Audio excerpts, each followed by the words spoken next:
북중미 월드컵을 앞둔 어느 합숙 캠프의 라커룸.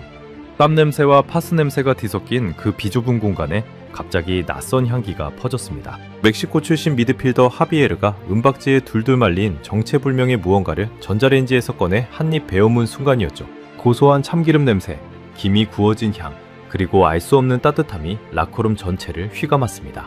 운동 가방을 정리하던 동료 선수들이 하나둘 코를 킁킁거리며 고개를 돌리기 시작했습니다. 저는 그 광경을 라커룸 한쪽 구석에서 팔짱을 낀 채 지켜보고 있었습니다.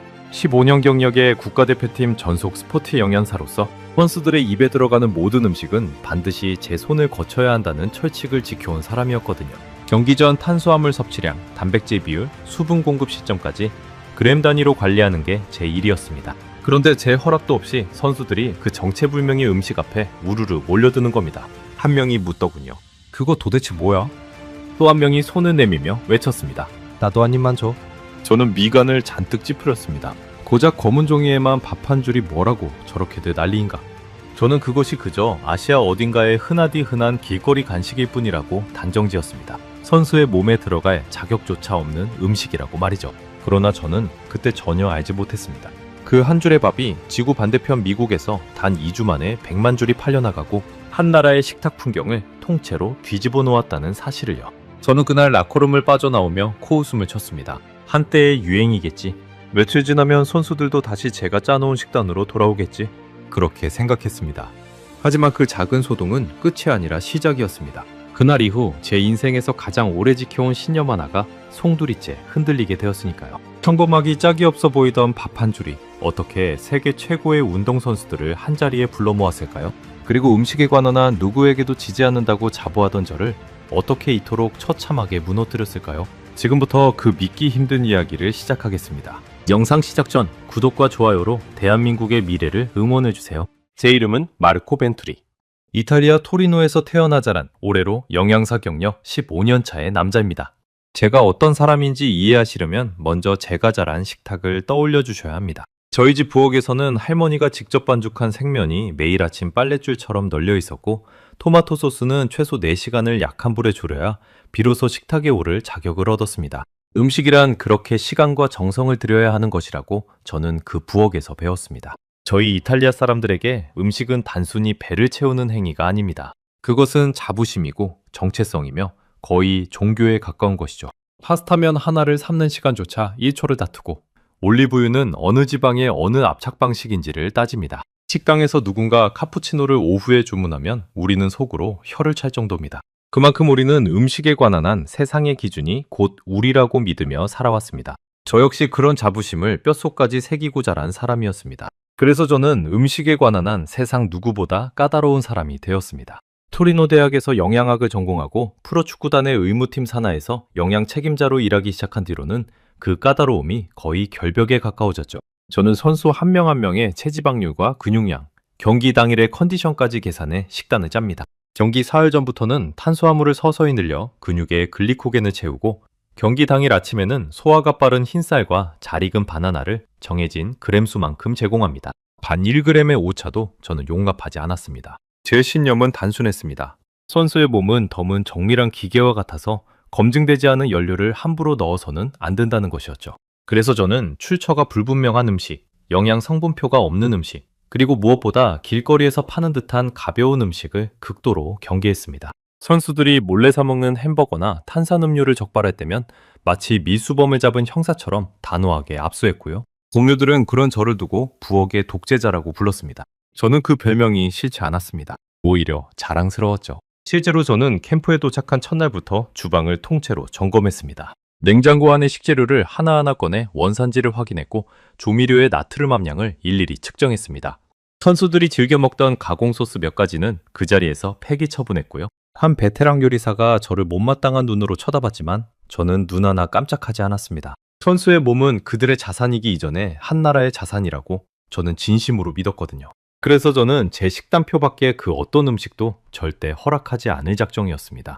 제가 이렇게까지 음식에 엄격해진 데는 잊지 못할 사건이 하나 있었습니다. 정력 초창기에 한 유망주 선수가 검증되지 않은 보충제를 몰래 먹고 중요한 경기 전날 심한 복통으로 쓰러진 일이었죠.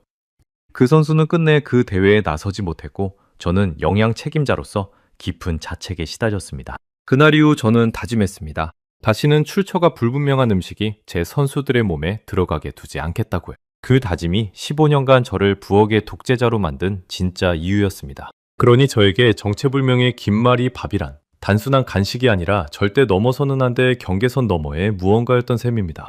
그런 제가 북중미 월드컵을 앞두고 한 국가대표팀의 영양자문으로 합류하게 된 겁니다. 세계 각국에서 모인 선수들과 함께 생활하며 그들의 식단을 총괄하는 일이었습니다. 제게는 더없이 명예로운 자리였고 동시에 제 원칙을 전 세계 무대에서 증명할 기회이기도 했습니다. 저는 부푼 마음으로 캠프에 도착했습니다. 그리고 바로 그 라커룸에서 은박지에 쌓인 그 밥 한 줄과 마주쳤던 겁니다. 그날 저녁 저는 물리치료 스태프로 일하는 재미교포 2세 청년 김도윤을 식당 한쪽으로 불러 세웠습니다. 도윤은 한국계 부모 밑에서 미국 로스앤젤레스에서 나고 자란 친구로 선수들 사이에서 두루 인기가 많은 밝은 성격의 청년이었죠. 마침 그가 라커룸의 소동을 옆에서 지켜본 모양이라 그 정체불명의 음식이 무엇인지 알 것 같았거든요. 도윤, 아까 하비에르가 먹던 그 까만 거?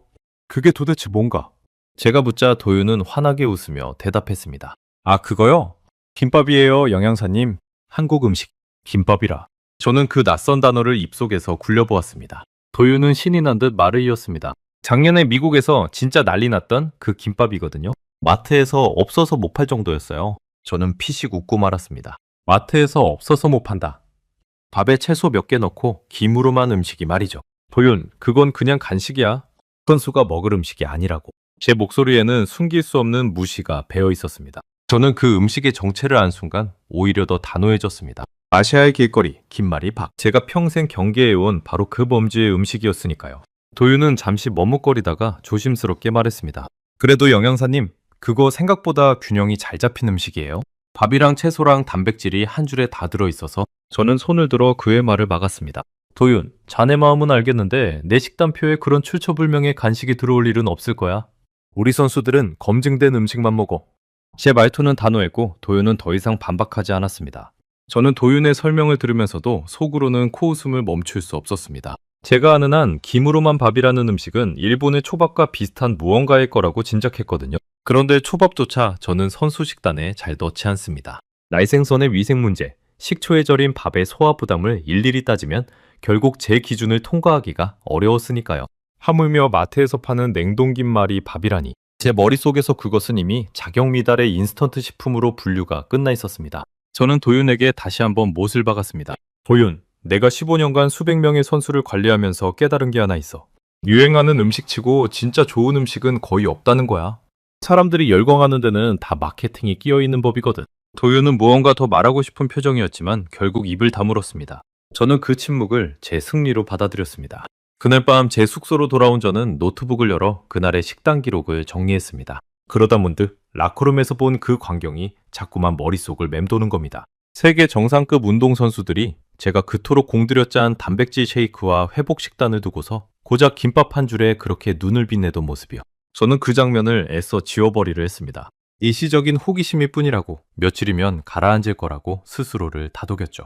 저는 그날 식단 기록을 마치고도 한참을 잠들지 못했습니다. 침대에 누워 천장을 바라보는데 라커룸에서 맡았던 그 고소한 참기름 냄새가 자꾸만 코끝에 되살아나는 겁니다. 분명 무시했는데, 분명 자격 미달이라고 결론 내렸는데 어째서인지 그 향기만은 머릿속에서 쉽게 지워지지 않았습니다. 저는 그게 그저 낯선 냄새에 대한 호기심일 뿐이라고 애써 정리하고 눈을 감았습니다. 하지만 묘한 일이었습니다. 그날 이후로 캠프 안에서 김밥이라는 단어가 점점 더 자주 들려오기 시작한 겁니다. 식당에서, 훈련장에서, 심지어 회복실에서까지. 선수들은 335 모이면 하비에르가 어디서 그 김밥을 구했는지를 물었고 자기들도 좀 먹어보고 싶다며 입맛을 다졌습니다. 저는 그 광경을 볼 때마다 가슴 한구석이 까닭 모르게 서늘해지는 것을 느꼈습니다. 마치 제가 굳게 지켜온 성벽에 아주 작은 균열이 생기는 듯한 느낌이었죠. 다음날 아침 훈련장에서도 그랬습니다. 스트레칭을 하던 두 선수가 저를 발견하더니 슬쩍 다가와 물었습니다. 영양사님, 혹시 그 한국 김밥 우리 식단에 좀 넣어주시면 안 돼요? 저는 단호하게 고개를 저었습니다. 안 돼. 검증되지 않은 음식이야. 그러자 한 선수가 의외의 말을 하더군요. 근데 영양사님, 그거 고기가 안 들어가서 오히려 속이 편하던데요? 채소도 많고요. 저는 그 말에 잠시 멈칫했습니다. 고기가 안 들어간 김밥이라. 그런데도 단백질이 들어있다고 했던 도윤의 말이 머릿속을 스쳤습니다. 하지만 저는 이내 고개를 가로저으며 그 생각을 떨쳐냈습니다. 어차피 마트에서 파는 싸구려 냉동식품일 뿐이라고 단정 지으면서요. 저는 노트에 그날의 일을 짧게 적어두었습니다. 선수들이 정체불명의 한국 음식에 과도한 관심을 보인 식단 통제의 주의 요마. 그렇게 한 줄을 적고 펜을 내려놓으면서도 저는 이 메모가 훗날 얼마나 우습게 느껴질지 전혀 알지 못했습니다. 그저 작은 소동 하나를 기록으로 남겨두었을 뿐이라고 생각했으니까요. 저는 그 서늘함의 정체를 그때는 알지 못했습니다. 그저 제 권위에 대한 작은 도전쯤으로만 여겼으니까요. 15년간 한 번도 흔들린 적 없던 제 신념이 그 작은 밥 한 줄 앞에서 서서히 시험대에 오르고 있다는 것을, 그리고 머지않아 제 입으로 직접 그 김밥을 베어 물게 되는 날이 온다는 것을 그때의 저는 상상조차 하지 못했습니다. 그로부터 나흘 뒤 캠프의 점심시간이었습니다. 식당 한쪽 끝에서 갑자기 웃음소리와 환호가 터져 나왔습니다. 무슨 일인가 싶어 고개를 돌려보니 하비에르가 또 그 은박지 꾸러미를 들고 나타난 겁니다.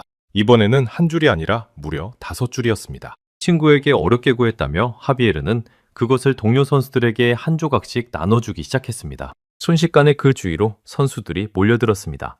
평소 제 식단을 군말 없이 따르던 주전 공격수도, 늘 식이관리에 예민하던 골키퍼도 모두가 손을 내밀었습니다. 김밥 한 조각을 받아든 선수들의 표정은 제가 15년간 단백질 쉐이크를 건넸을 때 단 한 번도 본 적 없는 것이었습니다. 마치 어린아이가 처음 사탕을 맛본 것 같은 순수한 기쁨이 가득한 얼굴이었죠. 저는 식판을 내려놓고 그 무리에서 조금 떨어진 자리에 앉았습니다. 그러면서도 눈은 자꾸만 그쪽으로 향했습니다. 하비에르가 김밥을 손가락 2마디 길이로 자르자 단면이 드러났습니다. 하얀 밥을 검은 김이 감싸고 그 안에 노란 단무지와 주황색 당근, 초록 시금치, 그리고 갈색 우엉이 동그랗게 박혀 있었습니다. 마치 작은 모자이크 같았죠. 솔직히 말하면 영양사로서 그 단면의 색구성은 꽤 인상적이었습니다. 탄수화물과 채소가 한눈에 보기 좋게 배열되어 있었으니까요. 하지만 저는 그 인상을 애써 머릿속에서 지웠습니다. 보기 좋다고 다 좋은 음식은 아니라고 스스로를 다잡으면서요. 저는 식판을 든 채 그 광경을 멍하니 바라보았습니다. 가슴 안쪽에서 무언가 묵직한 것이 쿵 하고 내려앉는 기분이었습니다. 제가 그토록 공들여 설계한 회복 식단은 식판 위에서 그대로 식어가는데 선수들은 마트에서 파는 냉동김밥 한 조각에 저렇게 행복해하고 있다니. 명치 끝이 뻐근하게 조여왔습니다. 저는 처음으로 제 자존심에 금이 가는 소리를 들었습니다. 그날 오후 회복실에서 저는 우연히 두 선수의 대화를 엿듣게 되었습니다. 한 선수가 말하더군요. 아까 그 김밥 진짜 물건이야. 점심 먹고 나서 훈련했는데 속이 하나도 안 더부룩하더라고. 다른 선수가 맞장구를 쳤습니다. 그치? 보통 밥 먹고 뛰면 무거운데 그건 가볍게 쑥 들어가더라. 저는 그 자리에 얼어붙은 듯 멈춰 섰습니다. 속이 더부룩하지 않다. 가볍게 들어간다. 그건 제가 선수 식단을 짤 때 가장 중요하게 여기는 기준이었거든요. 저는 그날 저녁 식단 회의에서 슬쩍 김밥 이야기를 꺼냈습니다. 요즘 선수들이 한국 김밥인가 하는 걸 자꾸 찾던데 다들 어떻게 생각하시오? 그러자 의무팀 닥터가 의외의 반응을 보였습니다. 그거 저도 봤어요. 채소랑 밥이 적당히 들어가서 나쁘지 않아 보이던데요. 선수들이 좋아하면 한번 검토해봐도 되지 않을까요? 저는 그 말에 발끈했습니다. 검증되지 않은 음식입니다. 영양 성분표도 없고요. 닥터는 어깨를 으쓱하며 말했습니다. 그럼 마르코, 당신이 직접 한번 알아보면 되잖아요? 그 말이 묘하게 제 가슴을 찔렀습니다. 직접 알아보라. 15년 경력의 영양사인 제가 고작 김밥 하나를 두고 선수들과 동료에게 밀리고 있다는 사실이 견딜 수 없었습니다. 좋습니다. 그럼 제가 직접 확인해보죠. 그 김밥인지 뭔지가 정말 선수 음식으로 적합한지 제 두 눈으로 똑똑히 검증하겠습니다. 저는 그렇게 호기롭게 선언했습니다. 사실 속으로는 그 김밥의 허점을 찾아내 제 원칙이 옳았음을 증명할 작정이었죠. 그날 회의가 끝난 뒤 저는 숙소로 돌아와 그 김밥의 정체를 조금 더 알아보기로 했습니다. 노트북을 켜고 한국 냉동김밥에 관한 자료를 찾기 시작했죠.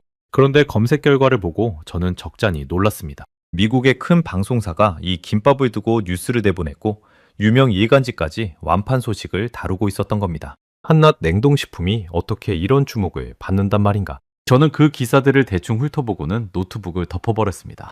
어차피 과정된 화제몰이일 거라고 단정 지으면서요. 하지만 마음 한구석에서는 점점 더 큰 의문이 자라나고 있었습니다. 그런데 정작 그 김밥을 구하는 일부터가 만만치 않았습니다.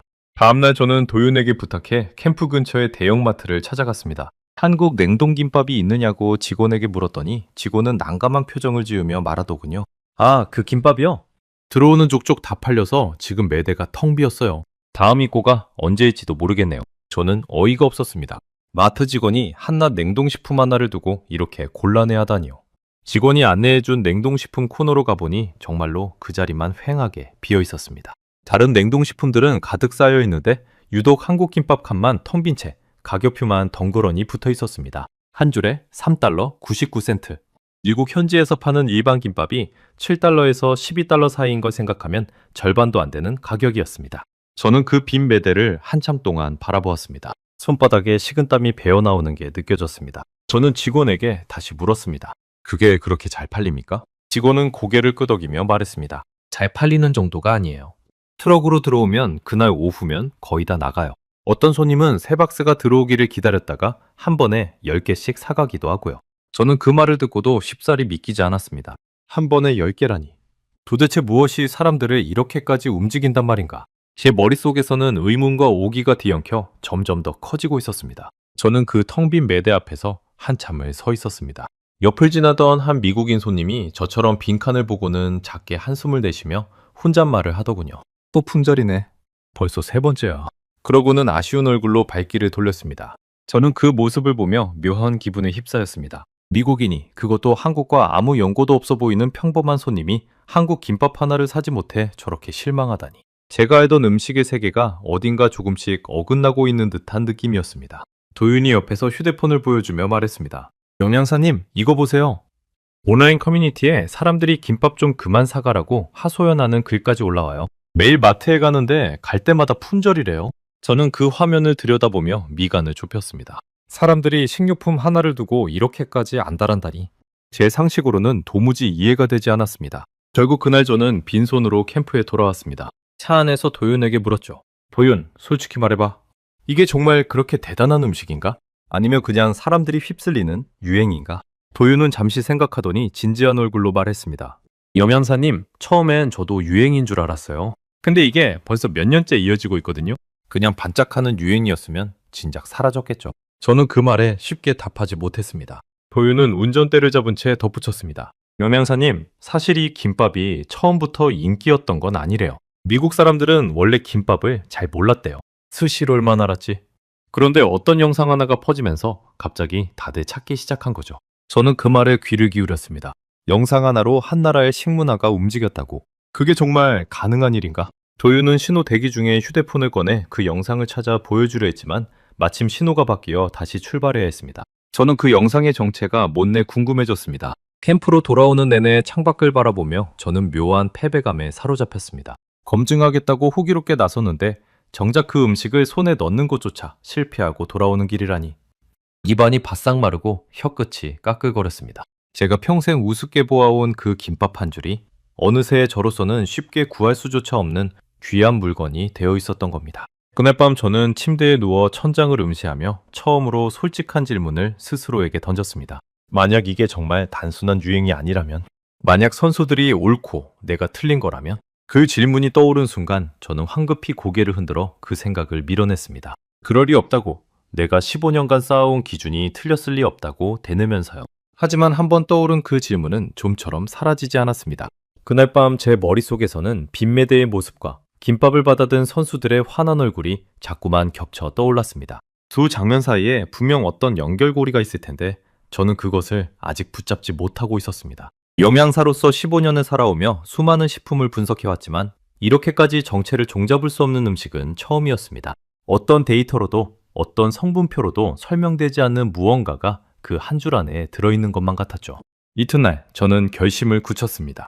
이렇게 된 이상 어떻게든 그 김밥을 손에 넣어 직접 먹어보고 영양사로서 철저히 분석해보기로 한 겁니다.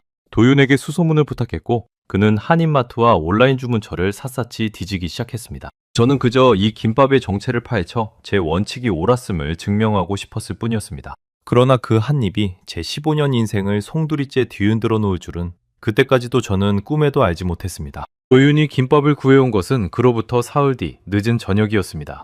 그는 1시간 거리에 있는 한인마트를 2군데나 돌아 겨우 3줄을 손에 넣었다며 보물이라도 다루듯 조심스럽게 은밥 포장을 제 책상 위에 내려놓았습니다. 영양사님, 이거 진짜 어렵게 구했어요. 마지막 남은 거였거든요.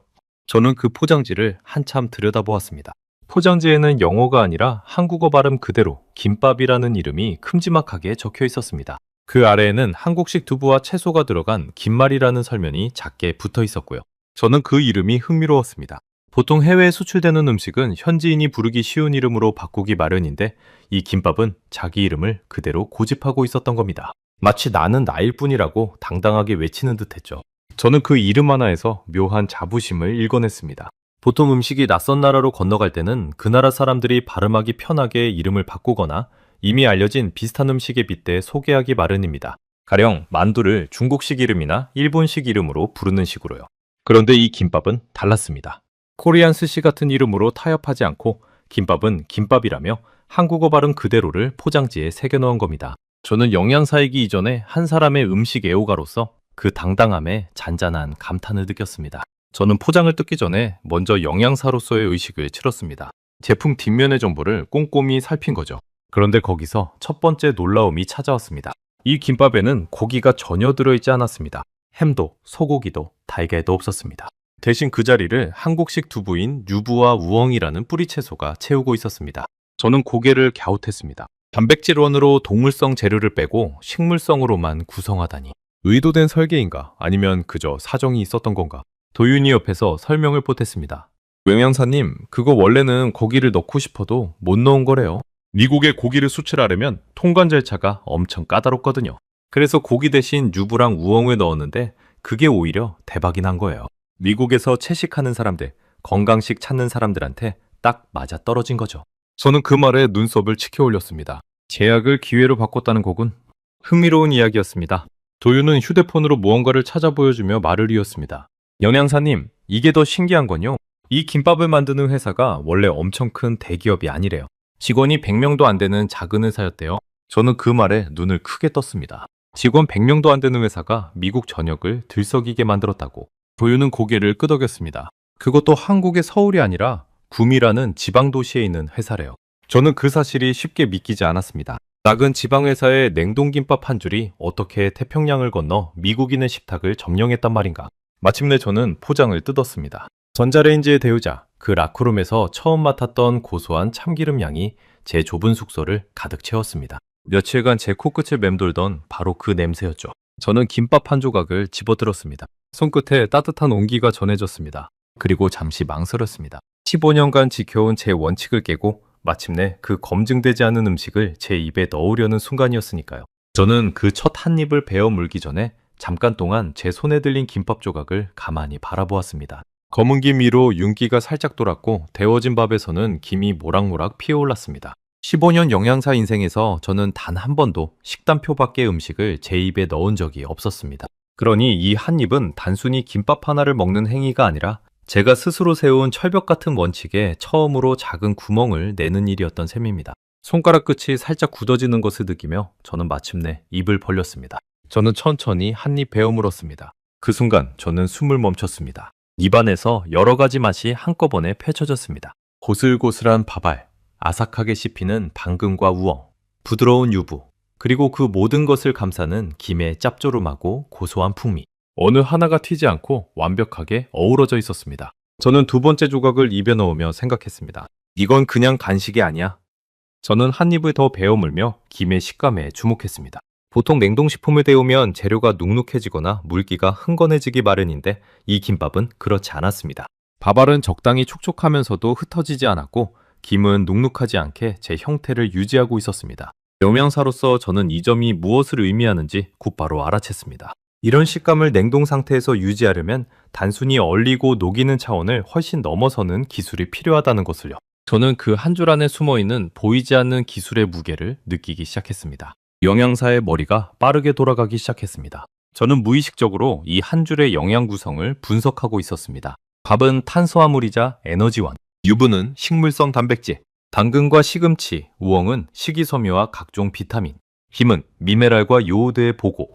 그러니까 이 작은 한 줄 안에 한 끼 식사에 필요한 탄수화물과 단백질과 채소가 완벽한 균형으로 들어있었던 겁니다. 제 손이 미세하게 떨렸습니다. 저는 그 우엉이라는 재료가 특히 인상 깊었습니다. 이탈리아에서는 좀처럼 식탁에 오르지 않는 뿌리 채소였거든요. 한 가닥을 따로 집어 씹어보니 아삭하면서도 은근히 단맛이 돌고 특유의 향이 있었습니다. 저는 그제야 이 김밥이 단순히 고기를 못 넣어서 채소로 때운 게 아니라는 걸 깨달았습니다. 우엉의 식이섬유, 유부의 단백질, 당근의 비타민이 서로의 부족함을 정확히 메우고 있었던 겁니다. 마치 하나의 작은 생태계처럼 말이죠. 저는 영양사로서 이렇게까지 영리하게 짜인 식물성 구성을 본 적이 거의 없었습니다. 저는 황급히 노트북을 열어 이 김밥의 영양 정보를 다시 계산해 보았습니다. 한 줄을 다 먹어도 열량이 그리 높지 않으면서 포만감은 충분했습니다. 지방 함량은 낮고 식이섬유는 풍부했습니다. 게다가 고기가 없으니 소화 부담도 적었죠. 선수들이 점심에 먹고도 속이 가볍다고 했던 이유가 바로 이것이었습니다. 저는 입술을 깨물었습니다. 제가 그토록 복잡한 계산과 보충제로 맞추려 했던 균형을 이 한 줄의 김밥이 너무도 쉽게 이루어내고 있었습니다. 저는 계산기를 두드리던 손을 멈추고 잠시 의자에 등을 기댔습니다. 머릿속이 복잡했습니다. 그동안 저는 선수들에게 완벽한 영양을 공급하기 위해 단백질 보충제와 비타민제, 그리고 정밀하게 계량된 식단을 동원해왔습니다. 그런데 이 한 줄의 김밥은 알약 하나에 보충제 한 스푼 없이도 그 균형을 자연스럽게 담아내고 있었습니다. 자연의 재료들만으로 말이죠. 저는 천장을 올려다보며 깊은 한숨을 내쉬었습니다. 어쩌면 저는 가장 중요한 것을 놓치고 있었는지도 모른다는 생각이 들었습니다. 저는 도윤을 불러 솔직하게 물었습니다. 도윤, 이거 정말 마트에서 파는 냉동식품이 맞나? 너무 잘 만들어졌어. 도윤은 빙긋 웃으며 답했습니다. 맞아요, 영양사님. 한 줄에 4달러도 안 하는 거예요. 저는 그 말에 다시 한번 충격을 받았습니다. 4달러. 우리 돈으로 5,000원 남짓. 그 가격에 이런 균형 잡힌 한 끼라니.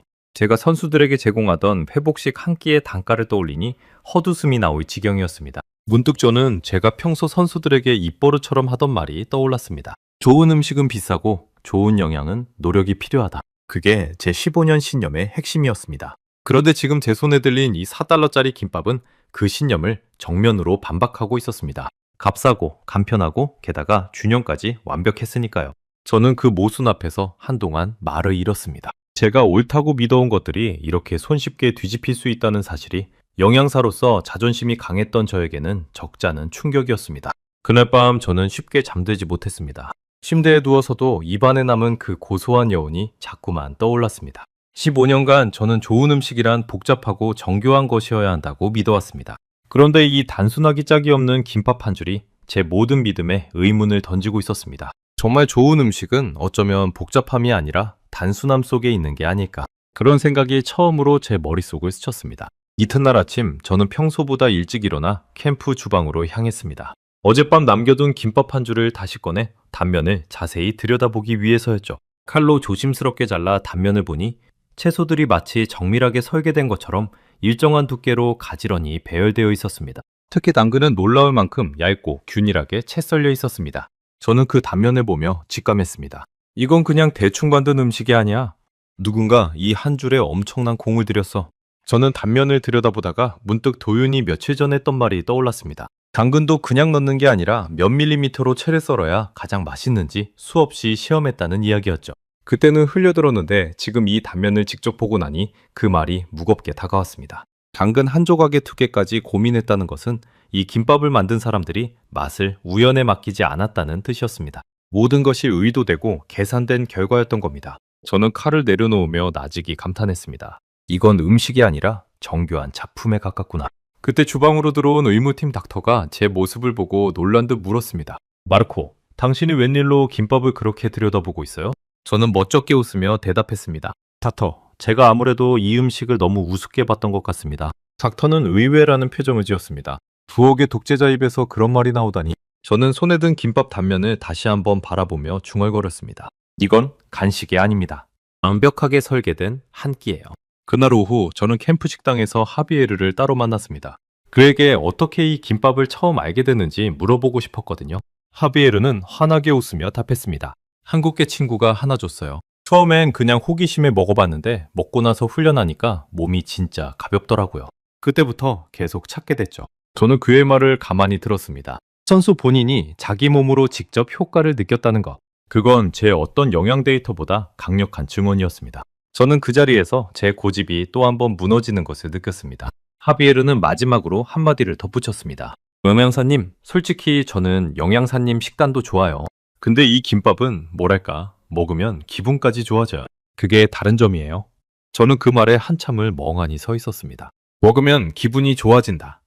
제가 그토록 까지던 영양 수치로는 결코 측정할 수 없는, 그러나 어쩌면 가장 중요한 가치를 이 청년은 너무도 쉽게 말하고 있었습니다. 하지만 그 순간에도 제 마음 한구석에는 작은 의심이 남아 있었습니다. 음식 자체가 훌륭한 건 인정하겠어. 그런데 이게 정말 산업이라고 부를 만큼 큰 현상인가? 아니면 그저 운 좋게 입소문을 탄 한때의 화제인가? 저는 그 의심을 풀기 위해 이 김밥이 미국에서 정확히 어떤 일을 벌이고 있는지를 본격적으로 파헤쳐 보기로 했습니다. 그리고 그 조사가 저를 어떤 충격으로 데려갈지 저는 그때까지도 전혀 짐작하지 못하고 있었습니다.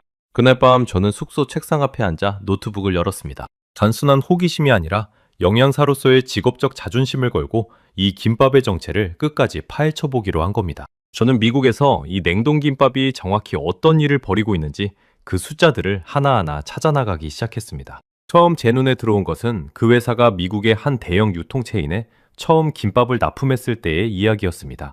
초도 물량이 무려 250톤이었다고 했습니다. 김밥줄로 환산하면 약 100만 줄. 저는 그 숫자를 보고도 처음에는 별 감흥이 없었습니다. 큰 회사라면 그 정도 물량은 흔하지 않나 싶었거든요. 그런데 다음 문장을 읽는 순간 저는 마우스를 쥔 손을 멈췄습니다. 그 100만 줄이 단 2주 만에 전부 팔려나갔다는 겁니다. 저는 그 문장을 다시 한번 읽었습니다. 2주, 14일, 100만 줄. 머릿속으로 계산을 해보았습니다. 하루에 약 7만 줄씩 팔렸다는 이야기였습니다. 그것도 한국 음식이라고는 잘 알지도 못하던 미국 땅에서요. 저는 의자 등받이에 몸을 기댔다가 다시 앞으로 당겨앉기를 반복했습니다. 도무지 가만히 있을 수가 없었습니다. 이게 정말 김밥 한 줄로 벌어진 일이란 말인가? 저는 그 100만 줄이라는 숫자를 좀 더 실감나게 그려보려고 했습니다. 만약 그 김밥을 한 줄씩 길게 이어놓는다면 그 길이가 도대체 얼마나 될까? 운동장을 몇 바퀴나 둘러야 할까? 머릿속으로 이런저런 계산을 하다 보니 그 물량의 규모가 비로소 피부에 와닿기 시작했습니다. 그건 한 마트의 매대 몇 칸이 아니라 거대한 창고를 가득 채우고도 남을 양이었습니다. 그 어마어마한 양이 단 2주 만에 미국인들의 장바구니로 사라졌다니. 저는 손등으로 이마에 맺힌 땀을 닦아냈습니다. 그런데 그건 시작에 불과했습니다. 저는 이 김밥이 어떻게 그렇게 팔렸는지를 추적하다가 한 영상의 존재를 알게 되었습니다. 미국에 사는 한국계 여성이 자신의 어머니와 함께 이 냉동김밥을 먹는 짧은 영상을 올렸는데 그 영상이 단 3주 만에 조회수 1100만 회를 기록했다는 겁니다. 저는 그 숫자 앞에서 멍해졌습니다. 1100만. 웬만한 나라의 인구보다 많은 사람이 김밥 먹는 영상 하나를 본 셈이었으니까요. 저는 도윤이 차 안에서 보여주려다만 그 영상을 떠올렸습니다. 영상 하나가 한 나라의 식문화를 움직였다던 그의 말이 이제는 과장이 아니라 사실로 다가왔습니다. 그 영상에는 댓글이 4,000개 넘게 달렸다고 했습니다. 꼭 먹어봐야겠다는 사람, 마트에 가는데 아침 일찍 품절됐다는 사람. 제가 빈 매대 앞에서 봤던 그 광경이 미국 전역에서 동시에 벌어지고 있었던 겁니다. 저는 그 영상이 왜 그렇게까지 퍼졌는지 그 내용을 자세히 들여다보았습니다. 알고 보니 그 영상에는 단순히 김밥이 맛있다는 이야기를 넘어서는 사연이 담겨 있었습니다. 영상 속 여성은 어릴 적 학교에 김밥 도시락을 싸갔다가 친구들에게 놀림을 받았다고 했습니다. 이상한 음식을 먹는다며 비웃음을 샀던 거죠. 그래서 그는 어머니에게 다시는 김밥을 싸주지 말라고 부탁했었다고 합니다. 그랬던 김밥이 이제는 미국 전역의 마트에서 없어서 못 파는 음식이 되었으니 그 감회가 오죽했을까요? 저는 그 사연을 읽으며 가슴 한쪽이 묵직해졌습니다. 한 음식이 천대받던 자리에서 사랑받는 자리로 올라서기까지 거기에는 단순한 맛 이상의 무언가가 있었던 겁니다. 저는 그 대목에서 잠시 읽기를 멈추고 생각에 잠겼습니다. 어쩌면 미국 사람들이 이 김밥에 열광하는 건 단지 그것이 맛있고 건강해서만은 아닐지도 모른다는 생각이 들었습니다. 한때 낯설고 이상하게 여겨지던 음식이 당당히 제 이름을 내걸고 주류 시장의 한복판에 선 그 이야기 자체에 사람들이 마음을 빼앗긴 게 아닐까. 저는 영양사로서 늘 숫자와 성분만을 봐왔지만 음식에는 그렇게 숫자로 잴 수 없는 이야기의 힘도 있다는 걸 어렴풋이 느꼈습니다. 여기까지 읽은 저는 잠시 자리에서 일어나 창문을 열었습니다. 밤 공기가 달아오른 얼굴을 식혀주었지만 가슴은 좀처럼 진정되지 않았습니다. 영상 하나로 100만 줄이 팔리는 음식이라니. 이건 단순한 유행이 아니었습니다. 그러나 진짜 충격은 그 다음에 찾아왔습니다. 저는 호기심을 넘어 거의 집착에 가까운 마음으로 이 김밥이 미국 시장에서 차지하는 위치를 보여주는 공식 통계를 찾기 시작했습니다. 마침내 한 무역 통계 자료가 제 화면에 떴습니다. 2024년 미국이 외국에서 수입한 냉동김밥의 전체 규모는 약 4억 달러였습니다. 그런데 그 중에서 한국산 김밥이 차지한 비중이 무려 29.5%. 금액으로는 1억 2천만 달러가 넘었습니다. 저는 그 숫자를 보며 침을 삼켰습니다. 4달러짜리 김밥 한 줄들이 모여서 1억 2천만 달러를 만들어냈다는 이야기였으니까요. 저는 그 무역 통계를 거듭 확인하며 혹시 제가 숫자를 잘못 읽은 건 아닌지 몇 번이나 다시 들여다보았습니다. 하지만 숫자는 분명했습니다. 전체 4억 달러 시장에서 한국이 1억 2천만 달러를 가져갔고 그 비중이 3할에 가까웠습니다.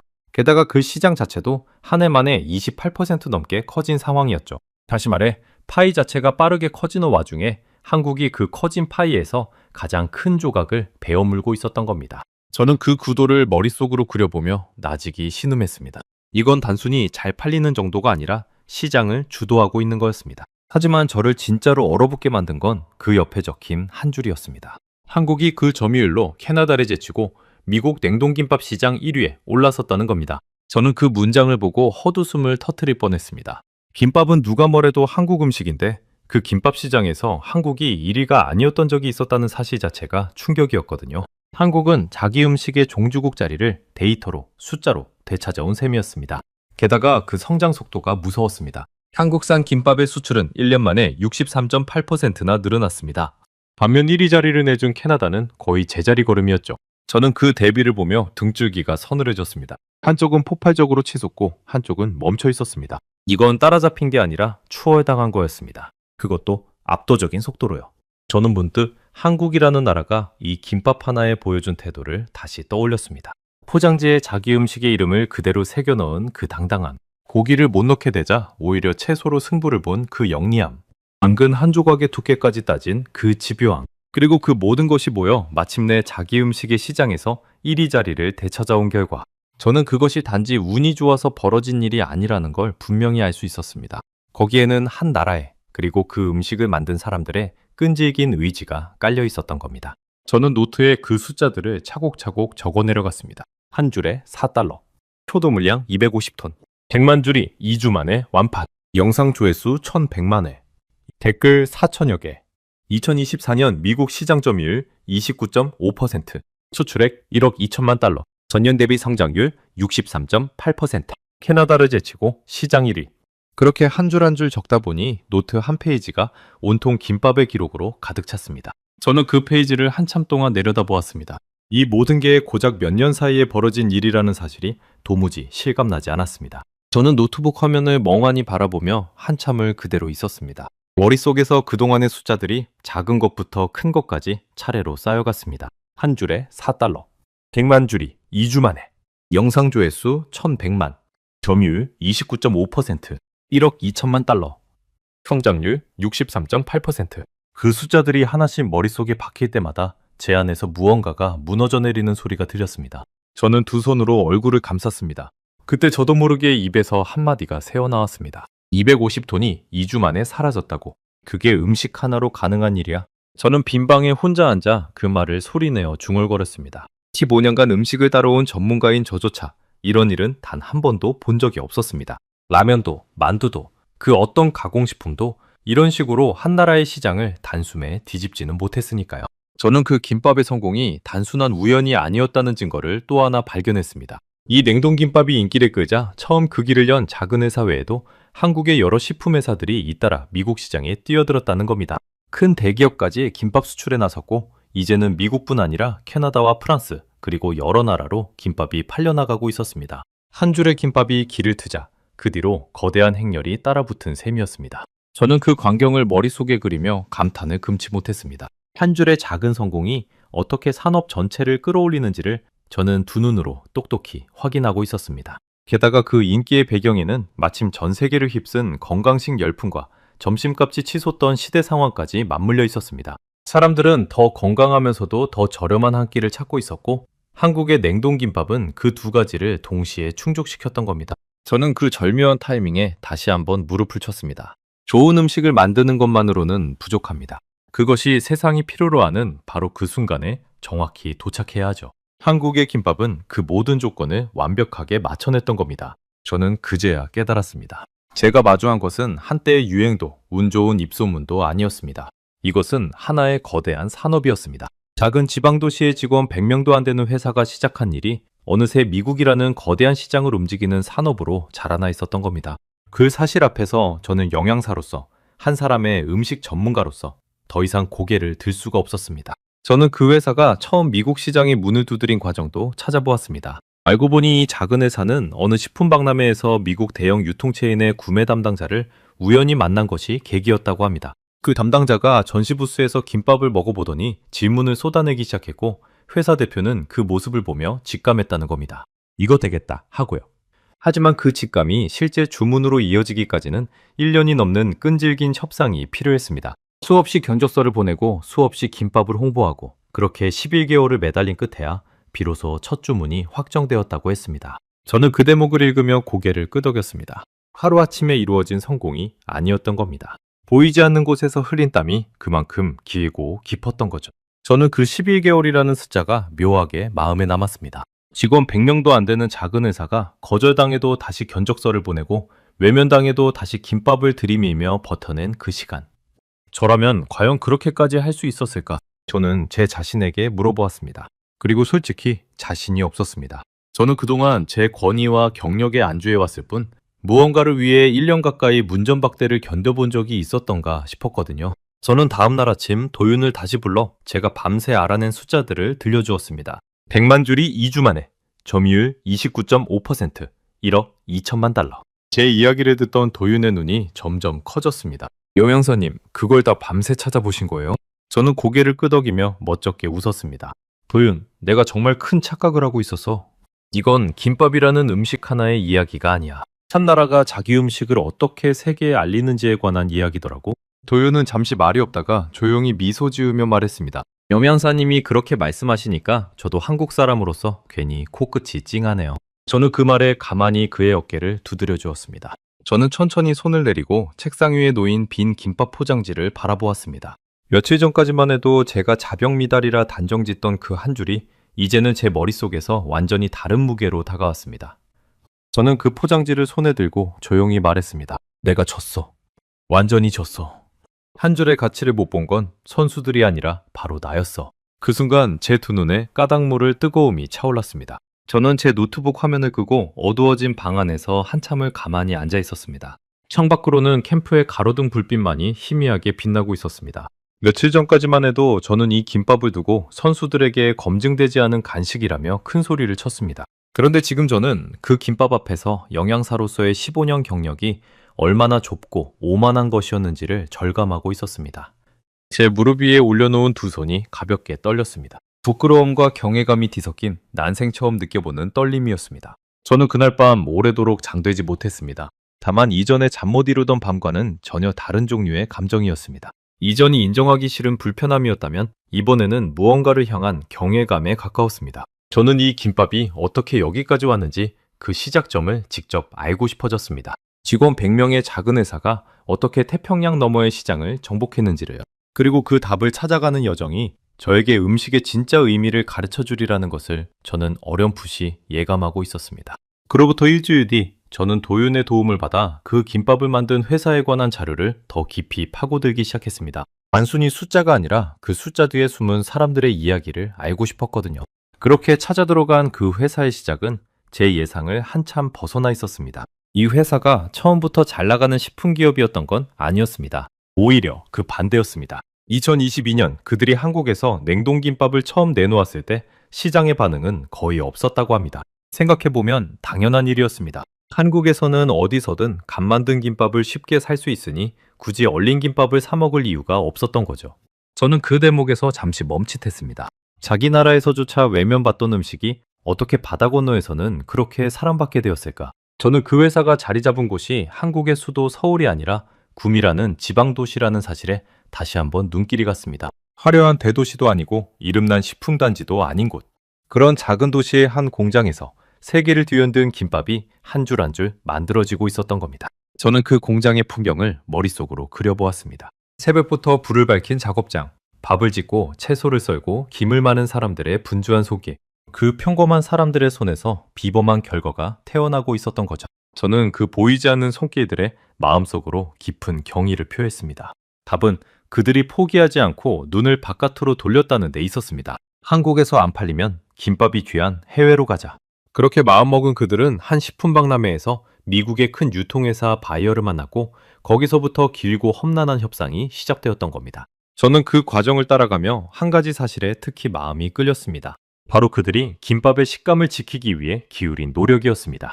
냉동김밥의 가장 큰 난관은 바로 식감이었다고 합니다. 음식을 얼렸다 녹이면 밥알이 푸석해지고 채소는 물러지기 마련입니다. 그런데 그러면 김밥 특유의 그 쫄깃하고 아삭한 맛이 다 사라져버리죠. 그들은 이 문제를 풀기 위해 김밥을 영하 45도라는 극저온에서 순간적으로 급속 냉동하는 기술을 개발했습니다. 그렇게 하면 밥과 채소 속의 수분이 얼음알갱이로 크게 뭉치지 않아 녹였을 때도 원래의 식감이 살아난다는 겁니다. 저는 영양사로서 식품의 냉동 기술에 대해 어느 정도 알고 있다고 자부해왔습니다. 그런데 이 극저온 급속냉동이라는 방식은 단순히 온도를 낮추는 차원의 이야기가 아니었습니다. 얼리는 속도가 조금만 느려도 수분이 큰 얼음 결정으로 뭉쳐 세포벽을 망가뜨리고 그러면 녹였을 때 물이 줄줄 흘러나오며 식감이 무너집니다. 그걸 막으려면 그야말로 순식간에 얼려야 하는데 그 순간의 온도와 시간을 정밀하게 잡아내는 것이 핵심 기술이었던 겁니다. 저는 그 정교함이 마치 한편의 과학 실험 같다고 느꼈습니다. 김밥 한 줄 뒤에 이런 과학이 숨어 있을 줄은 정말이지 상상도 못했습니다. 저는 그 영하 45도라는 숫자 앞에서 잠시 숨을 골랐습니다. 제가 며칠 전 데워 먹었을 때 느꼈던 그 촉촉하면서도 흩어지지 않던 밥알, 눅눅하지 않던 김의 식감. 그 모든 것이 바로 이 기술 덕분이었던 겁니다. 게다가 이 급속 냉동 덕분에 김밥의 보관 기간이 무려 12개월까지 늘어났다고 합니다. 간 만들면 하루도 못 가 상하는 음식을 1년이나 신선하게 보관할 수 있게 만든 거죠. 저는 그 기술의 정교함에 절로 고개가 숙여졌습니다. 특히 저는 그들이 어려움을 기회로 바꾼 방식에 깊이 감탄했습니다. 미국에 고기를 수출하기가 까다로워 어쩔 수 없이 고기를 뺐는데 그게 오히려 채식과 건강식을 찾는 사람들의 마음을 정확히 파고들었으니까요. 보통 사람이라면 고기를 못 놓는다는 제약 앞에서 좌절하고 포기했을 겁니다. 그런데 이들은 그 제약을 정면으로 끌어안고 유부와 우엉이라는 새로운 답을 찾아냈습니다. 위기를 기회로 바꾼다는 말은 흔하지만 그것을 실제로 해내는 사람은 드뭅니다. 저는 이 김밥 한 줄에서 그 드문 사례를 직접 목격하고 있었습니다. 하지만 저를 정말로 뭉클하게 만든 건 그 거창한 기술이 아니라 아주 작고 사소한 디테일이었습니다. 바로 당근 이야기였습니다. 우연히 전에 흘리듯 했던 그 말, 당근을 몇 밀리미터로 채 썰지까지 고민했다는 그 이야기 말입니다. 자료를 보니 그건 과장이 아니었습니다. 그들은 당근을 그냥 넣지 않았습니다. 당근을 도대체 몇 밀리미터 두께로 썰어야 가장 맛있는지 수없이 반복해서 직접 먹어보며 시험했다고 합니다. 저는 그 대목을 읽고 한동안 화면을 멍하니 바라보았습니다. 당근 한 조각의 두께. 그게 도대체 음식의 성패에 얼마나 영향을 미친다고 그렇게까지 한단 말인가? 처음엔 그렇게 생각했습니다. 그런데 곱씹을수록 바로 그 집요함이 이 김밥의 모든 것을 설명한다는 걸 깨달았습니다. 세상은 큰 것으로 승부가 나는 것 같지만 사실은 그 누구도 신경 쓰지 않는 1mm의 차이에서 진짜 차이가 만들어지는 거였습니다. 저는 그 1mm의 차이라는 것을 제 일에 빗대어 생각해 보았습니다. 영양사로서 저는 늘 큰 그림만 봐왔습니다. 전체 식단의 균형, 경기 일정에 맞춘 큰 흐름. 그런데 이들은 가장 작은 단위, 가장 사소한 디테일에서 완성도를 끌어올리고 있었습니다. 어쩌면 진짜 프로와 그저 그런 전문가의 차이는 바로 그 지점에서 갈리는 게 아닐까. 남들이 대충 넘기는 1mm를 끝까지 붙들고 늘어지는 그 끈질긴 말입니다. 저는 그 생각에 이르자 제가 그동안 얼마나 많은 1mm들을 무심코 흘려보냈을지 아찔해졌습니다. 거기서 끝이 아니었습니다. 그들은 미국 사람들의 입맛에 맞는지를 확인하기 위해 한국에 사는 미국인들을 직접 불러 모아 시식 테스트까지 거쳤다고 합니다. 자기들 입맛에만 맞춰 만든 게 아니라 그 음식을 먹게 될 사람들의 혀에 일일이 맞춰보았던 거죠. 저는 그 철저함에 입이 다물어지지 않았습니다. 직원 100명도 안 되는 작은 회사가 당근의 두께부터 현지인의 입맛까지 그 모든 것을 하나하나 검증하며 한 줄의 김밥을 완성해 갔던 겁니다. 저는 그 시식 테스트 이야기를 읽으며 제가 평소 일하던 방식과 비교해보지 않을 수 없었습니다. 저는 그동안 제 지식과 경험만 믿고 식단을 짰습니다. 이게 좋은 음식이니 먹어라 하는 식으로 위에서 아래로 내려보냈죠. 정작 그 음식을 먹는 선수들의 입맛이나 기분은 제대로 물어본 적이 없었습니다. 그런데 이 회사는 정반대였습니다. 먹는 사람을 한가운데에 놓고 그들의 혀에 맞춰 음식을 다듬어 갔던 겁니다. 어쩌면 제 식단이 선수들에게 외면당하고 이 김밥이 그들의 마음을 사로잡은 이유가 바로 거기에 있었는지도 모릅니다. 저는 그 깨달음 앞에서 얼굴이 화끈 달아올랐습니다. 그 순간 제 안에서 무언가가 완전히 무너져 내렸습니다. 정확히는 15년간 제가 부엌의 독재자로 군림하며 쌓아온 알량한 자존심이 무너진 자리에 전혀 다른 감정이 차오르기 시작한 겁니다. 그건 존경이었습니다. 저는 그동안 제가 가장 까다롭고 가장 철저한 음식 전문가라고 믿어왔습니다. 그런데 이 작은 회사 사람들은 저 따위는 비교도 안 될 만큼 한 줄의 김밥에 모든 것을 쏟아붓고 있었던 겁니다. 저는 의자에서 일어나 창가로 걸어갔습니다. 가슴 한복판이 뜨겁게 차오르면서 목구멍이 뻐근하게 막혀오는 것을 느꼈습니다. 저는 나직이 중얼거렸습니다. 당근 한 조각을 몇 밀리미터로 썰지까지 고민했다니 내가 졌어. 이건 음식이 아니라 정성이었어. 그 말을 입 밖으로 내뱉는 순간 저는 비로소 제가 그동안 음식에서 가장 중요한 것을 놓치고 있었다는 걸 깨달았습니다. 저는 그날 도윤을 찾아가 솔직한 마음을 털어놓았습니다. 도윤, 내가 부끄럽네. 나는 평생 음식을 가장 잘한다고 자부했는데 정작 음식에서 제일 중요한 걸 모르고 있었어. 도윤은 가만히 제 이야기를 듣더니 말했습니다. 요양사님, 그걸 깨달으신 것만으로도 충분히 대단한 거예요. 사람은 보통 자기가 틀렸다는 걸 끝까지 인정 안 하잖아요. 저는 그 말에 쓴웃음을 지었습니다. 맞아. 며칠 전까지만 해도 나도 그랬으니까. 도윤은 부드럽게 미소 지으며 덧붙였습니다. 그래서 저는 영양사님이 더 멋져 보여요. 저는 그동안 음식을 숫자로만 봐왔습니다. 단백질 몇 그램, 탄수화물 몇 그램, 열량 몇 칼로리. 그것이 좋은 음식의 전부라고 믿었죠. 그런데 이 김밥을 만든 사람들은 그 숫자 너머에 있는 무언가를 보고 있었습니다. 먹는 사람의 행복, 한 입의 만족, 그리고 자기 음식에 대한 자부심.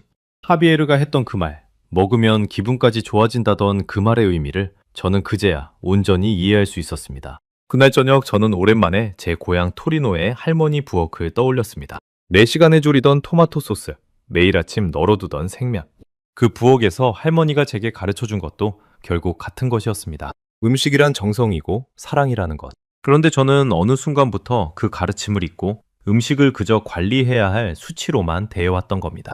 머나먼 한국의 작은 김밥 회사가 제가 까맣게 잊고 있던 그 가르침을 다시 일깨워주고 있었습니다. 저는 책상으로 돌아와 그동안 적어둔 노트를 펼쳤습니다. 숫자들로 빼곡한 그 페이지 맨 아래에 저는 펜을 들어 한 줄을 더 적었습니다. 음식의 진짜 가치는 저울이 아니라 마음으로 재는 것이다. 그렇게 적고 나니 15년간 제 어깨를 짓누르던 어떤 고집 하나가 스르르 풀려나가는 것 같았습니다. 그것은 패배감이 아니라 오히려 후련함에 가까운 감정이었습니다. 저는 그 노트의 한 줄을 한참 동안 들여다보았습니다. 음식의 진짜 가치는 저울이 아니라 마음으로 재는 것이다. 15년 영양사 경력 중에 제가 적어본 가장 짧고도 가장 무거운 문장이었습니다. 그동안 제가 펼쳐온 그 어떤 정밀한 식단표보다도 이 한 줄이 더 중요한 진실을 담고 있다는 걸 저는 알 수 있었습니다. 저는 그 노트를 가만히 덮으며 머나먼 한국의 그 작은 김밥 회사 사람들에게 마음속으로 조용히 고마움을 전했습니다. 이제 저에게 남은 것은 단 하나였습니다. 이 깨달음을 제 안에만 묻어둘 것인가, 아니면 행동으로 옮길 것인가. 15년간 단 한 번도 식단표밖의 음식을 허락한 적 없던 제가 과연 이 김밥을 제 선수들의 식탁에 정식으로 올릴 수 있을 것인가. 저는 그 결정을 앞두고 깊은 숨을 들이쉬었습니다. 그리고 마음을 정했습니다. 제 자존심보다 중요한 것은 선수들에게 진짜 좋은 음식을 주는 일이라는 것을 이제는 알았으니까요. 그로부터 한 달이 지났습니다. 캠프의 식당 한쪽에는 이제 새로운 메뉴가 정식으로 자리를 잡았습니다. 바로 그 한국 김밥이었습니다. 제가 직접 식단표에 올린 겁니다. 15년간 단 한 번도 식단표밖의 음식을 허락하지 않던 부엌의 독재자가 마침내 자기 손으로 그 철벽 같은 원칙에 새로운 자리를 내어준 순간이었죠. 처음 제가 김밥을 정식 메뉴로 발표했을 때 선수들의 반응은 그야말로 폭발적이었습니다. 식당 곳곳에서 환호성이 터져 나왔고 몇몇 선수는 자리에서 벌떡 일어나 박수를 치기까지 했습니다. 하비에르는 저에게 다가와 환하게 웃으며 말했습니다. 영양사님, 드디어 인정하셨네요.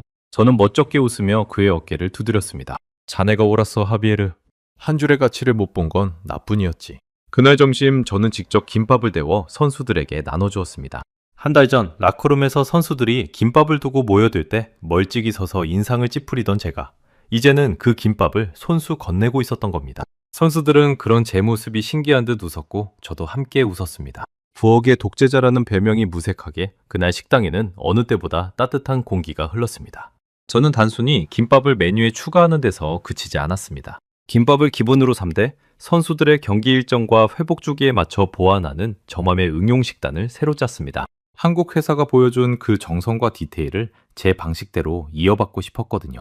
신기하게도 김밥을 식단에 넣은 뒤로 선수들의 표정이 한결 밝아졌습니다.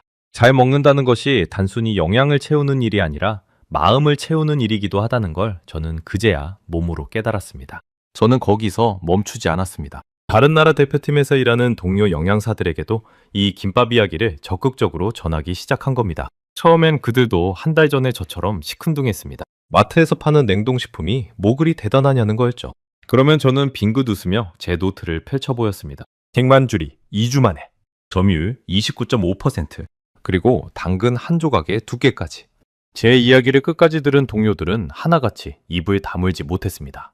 저는 그 동료들에게 늘 한마디를 덧붙였습니다. 중요한 건 김밥 그 자체가 아니라 그 한 줄을 만들어낸 태도라고요. 자기 나라에서 외면받아도 포기하지 않고 고기를 못 넣는 제약 앞에서도 새로운 길을 찾고 당근 한 조각에 2개까지 파고드는 그 끈질긴 태도 말입니다. 그 태도야말로 어떤 분야에서든 진짜 인류를 만드는 비결이라고 저는 동료들에게 힘주어 말했습니다. 음식 이야기를 넘어 그것은 어떻게 일하고 어떻게 살아야 하는가에 관한 이야기이기도 했으니까요. 한 독일인 동료는 제 이야기를 다 듣고 나서 이렇게 말하더군요. 마르코, 자네가 음식 앞에서 졌다고 말하는 걸 들으니 이건 정말 보통 음식이 아닌 것 같군. 저는 고개를 끄덕였습니다. 맞아. 나를 무너뜨린 건 화려한 요리가 아니라 가장 평범해 보이는 한 줄의 김밥이었어. 그게 바로 이 이야기의 가장 놀라운 점이지. 저는 김밥을 식단에 올린 뒤로 작은 변화 하나를 더 발견했습니다. 선수들이 식사 시간을 예전보다 훨씬 즐겁게 여기기 시작한 겁니다.